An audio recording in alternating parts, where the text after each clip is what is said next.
குருவே துணை. சொற்பதம் கடந்த அற்புதம், தற்பதமாகிய சிவபதம், குருவின் பொற்பதம் அணிகின்றேன். எடுத்துக்கொண்டுள்ள பாடல் தவபலமும் தனையறிந்த நிலையும். தவபலமும் தனையறிந்த நிலையும் கொண்டு தன்னை அடைந்தோர் கருள் புரியும் சிவ தகமை உள்ள சிவநிலையோன் மெய்ஞானி குருவாய் நின்று சீடனது புருவ மையம் விரலால் தீண்ட அவனில் அவன் லயமாகி ஆசான் தொட்ட அவ்விடத்தே ஞாபகத்தை ஒன்றி ஒன்றி ஓமையிலா பேரின்பம் உள் உணர்ந்து ஒருமை தத்துவம் உணர்ந்தால் அதுவே முக்தி. கடல் நீரை ஒரு குவளையால் நம்மளால் அள்ள முடியுமான்னு பார்த்தா முடியாது. கடல் நீர் மொத்தத்திலும் ஒரு குவளையால் அள்ளி எவ்வளவு நடக்க முடியும். அதே மாதிரி தான் இந்த மாதிரி மகிழ்ச்சியோட பாடல்களுக்கு அடியன் விளக்கம் காண்பது. கிரேக்க தத்துவ ஞானி சாக்ரட்டிஸ் சொல்வாராம், ஒரு கவிஞன் ஒரு கவிதையை எழுதும்போது ஏதோ ஒரு உந்து சக்தியாலும் அவரோட அதீத அந்த புத்தி கூர்மையாலே எழுதிடுவாங்க. ஆனா அதுக்கு விளக்கம் காண்பது ரொம்ப அரிது. ஆனா அந்த பாட்டை ரசிச்சு அந்த கவிதையை தனக்குள்ள கொண்டு வந்து அந்த கவிஞன் எழுதின அந்த மன அலைச்சூழலுக்கு அதிர்வுக்கு சென்று நம்ம பண்ணும்போது நம்மளால ஈஸியா அதை கிரகிக்க முடியும் அப்படின்னு சொல்லுவாங்க. அது மாதிரிதான் இந்த தவபலமும் தனையறிந்த நிலையும் பாட்டுக்கு ஐயா மகிழ்ச்சியோட மன அதிர்வுக்கு அலைச்சூழலுக்கு சென்று எடுத்து மௌனத்துல கொண்டு வந்து கொடுத்ததுதான் நம்ம கொடுக்குறோம். புதிதா எதுவும் என்னோட சிந்தனை கிடையாது, எல்லாமே ஐயாவோட வரிகள் தான். இதுல பாத்தீங்கன்னா முதல் 4 லைன் குருவோட மேன்மையும், அடுத்த 4 லைன் சீடனோட அந்த பொறுப்பையும் குறிப்பிடுறாங்க.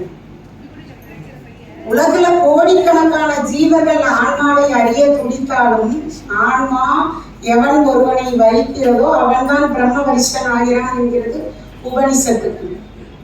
இப்ப நம்ம பாட்டுக்கு வரலாம். தவபலமும் தனையறிந்த நிலையும் அப்படின்னு எடுத்தோம்னா, தவபலம் மிக்கவர் குருவே ஆவார். சீடனோட ஒவ்வொரு அசைவையும் கண்காணித்து நெறிப்படுத்துகிறார். அதுல ஃபர்ஸ்ட் பாத்தீங்கன்னா, முதல்ல மனவளக்கலைக்கு முன்னாடி எப்படி இருந்தோம், மனவளக்கலைக்கு அப்புறம் நம்ம வாழ்க்கை மாறி இருக்கு, இதுல தொடர்ந்து பயணித்து வரும்போது நம்மளோட நிலை எப்படி மாறி இருக்குன்றத நம்ம ஆராய்ச்சி பண்ணலாம். இப்போ ஃபர்ஸ்ட் சேர்ந்தோடனே குரு என்ன பண்றாங்க, நம்ம கிட்ட இருக்க விலங்கின பதிவுகளை ஒண்ணா நீக்கிறாங்க. அதுக்கப்புறம் மனிதரிலேயே மனிதராய் வாழும் ஞானத்தை கற்பித்து கொடுக்குறாங்க. அதுக்கப்புறம் சீடனுக்குள் இருக்கும் அந்த இறைத்தன்மையை தெய்வ நிலையில் வெளிக்கொணர்ந்து தான் மட்டும் அல்லாது சீடனையும் தவபலம் மிக்கவராக மாற்றுகிறார். அந்த இடத்தில் அதுவாகவே தான் எதுவோ அந்த இடத்தில் அந்த நிலையில் தான் அதுவாகவே மாறும்போது தன்னிலை விளக்கம் பெறுகிறார். அப்ப தவபலமும் தன்னை அறிந்த நிலையும் கொண்டு தன்னை அடைந்தோருக்கு அருள் புரியும் தகைமை இல்லை. இங்கே எனக்கு ஒரு டவுட் வந்தது, அந்த பாட்டை எடுத்து பண்ணும்போது அது சரியான்னு தெரியல. சொல்லுவாங்க எப்பயுமே நம்ம சீடன் நம்ம குருவை செலக்ட் பண்றோமா, குரு நம்மளை செலக்ட் பண்றாரா? நமக்கு என்ன சொல்லி கொடுத்துருக்காங்க? குருதான் நம்ம செலக்ட் பண்றாரு. அப்ப தன்னை அடைந்தோருக்கு அருள் புரியும்னு ஏன் சொன்னாங்கன்னு யோசிச்சேன். அதுக்கப்புறம் தான் எனக்கு புரிஞ்சது, அவர் ஐயா சொன்ன மாதிரி உடல் இருக்கணும், உயிர் இருக்கணும். தன்னை அடையணும்ன்ற விருப்பம் அந்த நாட்டம் இருந்தா போதும், தன்னை அடையணும் விருப்பம் இருந்தா போதும், குரு செலக்ட் பண்ணிடுறாரு. அப்ப தன்னை அடைந்தோருக்கு அருள் புரிகிறார் அப்படின்னா, ஐயா சொன்ன மாதிரி குரு எல்லாருக்கும் ஆசீர்வாதம் வாங்குறாரு. அருள் யாருக்கு இருக்கு அப்படின்னு பார்த்தோம்னா, தன்னை அடைந்தோருக்கு அருள் புரியும் அப்படின்ற இடத்துல என்னன்னா, எப்ப திருத்தமுள்ள வாழ்வாக மாற்றிக்கொண்டு வாழ்வியல் ஞானத்தை நம்ம பெற்று குருவின் காலடி எப்ப சீடன் தன்னை பிரபத்தி செய்து கொள்கிறானோ, எப்பொழுது சரணாகதி அடைகிறானோ, தன்னோட வாழ்க்கை திருத்தி சரணாகதி எப்ப அடைகிறானோ அப்ப ஆசான் என்ன செய்யறாரு, மருள் ஒளிந்த காட்சியை சாட்சியாக நின்று அவரடைந்த மாட்சியை சீடனுக்கும் உணர்த்தி மேன்மை உள்ளவனாக மாற்ற செய்கிறார் அப்படின்ற அர்த்தம் எனக்கு புரிஞ்சது. சோ நம்ம எப்ப உய்யும் வகை தேடி உள்ள உருகி நின்றேன் எப்ப நிக்கிறோம், அப்ப தன்னை அடைந்தவருக்கு அருள் புரிய ஆரம்பிச்சார். சிவநிலையம். எப்ப அந்த பேருணர்வுலயே நம்ம எப்ப லயிச்சு இருக்கிறான் குரு, அவர் அந்த லயிச்சு இருக்கும்போது அவர் சிவநிலையனாக, அதாவது சிவத்தில் ஒடுங்கி நிற்கும் போது சிவநிலையனாக மாறுகிறார். அதுக்கப்புறம் ஞானி, மெய்ஞானி வேற சொல்றாங்க. புலன் கடந்த அந்நிலையில் பொருந்தி இருப்பவன் ஞானி. அப்ப மெய்ஞானி எப்ப ஆகிறான்னா அந்த அறிவின் விவேக பூரித பூரண நிலையில் எப்ப அவர் நின்று அந்த சீடனையும் அந்த நிலைக்கு உயர்த்துகிறாரோ, உண்மையை உணர்த்துகிறாரோ, அப்ப மெய்ஞானியாக ஆகிறார். இந்த குருவாய் நிற்கிறார். அந்த இடம் தான் மெய்ஞான குருவாய் நின்று. சாதாரணமா இல்ல, இங்க எவ்வளவு பேர் நிறைய குருமார்கள் இருக்கிறாங்க. நம்ம வாழ்க்கையில நிறைய குருமார்கள் இருக்கிறாங்க. அவ்வளவு குருமார்களும் அந்த இடத்துல பாட்டுக்கு அர்த்தமே சொல்லி முடிக்கும். அப்ப அவங்க என்ன பண்றாங்கன்னா குருவாய் நின்று தன்னை அடைந்த அந்த சீடருக்கு என்ன பண்றாங்க, விரலால் தீண்ட, விரலால்னா சும்மா விரலால் பரிசு தீட்சை கொடுத்ததோட முடிச்சாங்கன்னா இல்ல, சூலமாக தொட்டு உணர்த்துகிறார், சுக்குமமாக உயிர் தொடர்பு கொள்கிறார், காரணத்துடன் அவனுக்குள் இருக்கும் இறைத்தன்மையை வெளிக்கொண்டிருக்கிறார். இதுதான் பூவிரலால் தொட்டதுக்கு அப்புறம் தான் சீடனோட வேலை ஆரம்பிக்குது. அவனில் அவன் லயமாக, ஆசான் தொட்ட அவ்விடத்தை.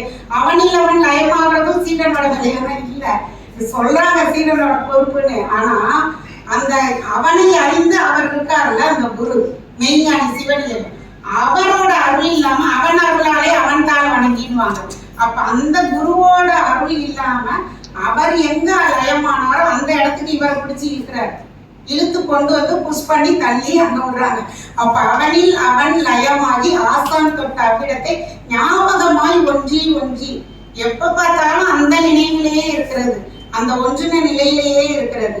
அந்த நிலையை அடைகிறது எப்படின்னா, ஐயா சொல்லுவாங்க, கடலை எப்படி ஆழி பேரலை சூழ்ந்து கொள்ளுமோ அதுபோல ஞான பேரலை சீடனை குருவோட ஞான பேரலை சூழ்கிறது. சூழும் போதுதான் அந்த ஓமை இல்லா பேரின்பத்தை, ஓமையே கிடையாது, திகட்டாது தெவிட்டாது, ஓமை எந்த ஒரு பொருளோடையும் ஓமையே சொல்ல முடியாது, அந்த ஓமை இல்லாத பேரின்பத்தை உள் உணர்ந்து தான் அதுவாகி அது தானாகி தன்மயமாகி தற்பரமாகி அவனுள் அவனில் நீ நானாய் கண்ட இடமே முக்தி. பொங்குக பொங்குக பூரித்து உள்ளமெல்லாம் எங்கும் நிறைந்த நம் ஏகாந்த நிலை அறிந்தும் மாக்குளத்துல மகிழ்ச்சி.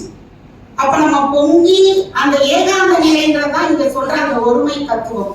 அதை உணர்ந்து நின்றோம்னா நமக்கு இந்த பிறவியிலேயே குருவின் சாநித்தியத்தில் குருமார்களின் சந்நிதியில் நமக்கு முக்தி கிடைக்கும் என்று கூறி வாய்ப்பளித்த அனைவருக்கும் நன்றி கூறி விடைபெறுகிறேன். வாழ்க வளமுடன்.